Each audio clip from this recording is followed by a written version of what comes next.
आणि प्रामाणिक तसं मायबाप म्हणून काम करावं. पुन्हा आज या प्रेसच्या माध्यमातून तुम्हाला शब्द देतो. चला, तुमचं म्हणणंच येतं. तुम्ही सगळे सोयरीची अंमलबजावणी करा. तुमची आमची दुश्मनी नाही आहे. हेच मराठी तुम्हाला डोक्यावर घेऊन नसतील. शब्द आहे आपला. हेच मराठी डोक्यावर घेऊन नसतील. सगळ्या सोयरीची अंमलबजावणी करा. केस मागे घेऊ म्हणलेत, केसेस माघारी घ्या. हैदराबादचं गॅजेट घेऊ म्हणले ते घ्या.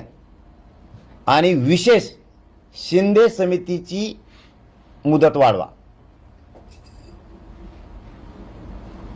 मराठी डोक्यावर घेऊन नसतील तुम्हाला. आणि ते नुसतं मराठ्यासाठी नाही, सगळ्या सोयरा, सगळ्या जाती धर्मांसाठी, सगळ्या जाती धर्मातले लोक त्याचा फायदा घेणार आहेत. ज्यांचे ज्यांचे सोयरे त्या आरक्षणात आले नाहीत त्यांच्यासाठी. आणि ते तुम्हीच केले. तुम्ही म्हणले सगळ्या जातीचा फायदा झाला पाहिजे. मी म्हणलं हो, झालाच पाहिजे. आणि अंमलबजावणीला काय अडचण आहे? उद्या सकाळपासून आवाजावं सुरू. हां, आणि आयुष्यभर आवाजावं बोलतो. मराठ्याला सांगतो, यांना रोज आवाजावं